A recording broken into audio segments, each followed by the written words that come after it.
If we observe current situation where states are bullied by the USA and threatened by sanctions and tariffs, it raises a big question and a very concerning that is sovereignty still real in a globalized world? Do your government taking decisions by its own or influenced by anyone else? Let's discuss in this video.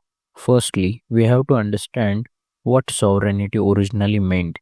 Historically, sovereignty meant supreme final authority. The classical formation comes from the early modern Europe, where one territory, one political authority, and no higher power above the state is called as sovereignty. The Peace of Westphalia in 1648 is often treated somewhat mythically as the moment when this idea crystallized. Jean Bodin defined sovereignty as absolute and perpetual power. Thomas Hobbes grounded it in a need to escape anarchy. Basically, sovereignty was never just a power, it was about decision making without external interference. A sovereign state could tax its citizens, make laws, go on wars, control borders. In theory, no external actor could override these decisions. That theory is what globalization puts under stress. Now, here comes globalization. Globalization is often discussed as if it were a single force, but it's actually a set of structural constraints. Let's break them down. Economic constraints. States today operate in a global market. They don't control it. So, if a state want to increase their taxes, raise their taxes, and regulate capital too strictly, what will happen? Capital can exit, investment can dry up, currency will weaken. So, formally, if you see, the state chooses the policies, but what will it get in back? If we see properly, it is not the end of sovereignty, but it narrows the range of viable decisions.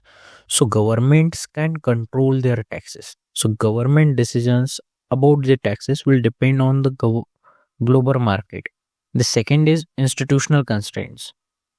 There are international institutions like IMF, WTO, World Bank, trade regimes, and like that. These institutions are not directly ruling any government, but if you observe, whenever there is government who need loans by IMF or WTO, they set some rules. Like if you go in a past where India was a mixed economy, where government controls major sectors.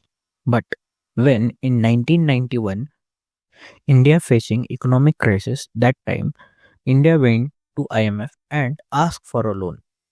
That time IMF gave loan on some conditions such as economic liberalization, and India have to open its market for the foreign competitors.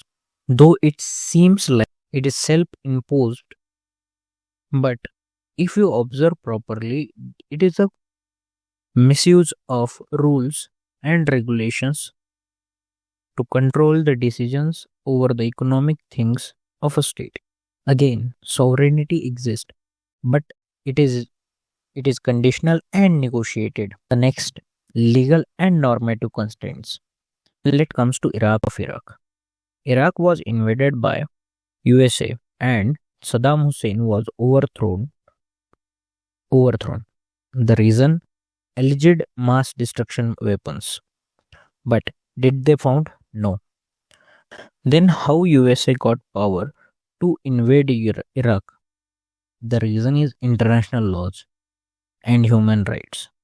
See, international laws, human rights, and global norms limit the power of states by applying so-called moral and ethical norms which is made by the powerful states to control the smaller one.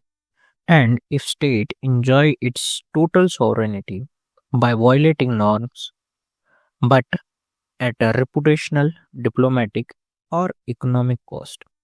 So the key shift is this. sovereignty is no longer absolute. It is exercised under constant external observation and pressure. Then does it mean that the sovereignty is illusion? No. In current situations, many changes are going to avoid economic constraints, the control of external. To avoid external control, states are making coalitions and shifting from absolute sovereignty to strategic sovereignty, where states come together and respect their each other's sovereignty and fight for it.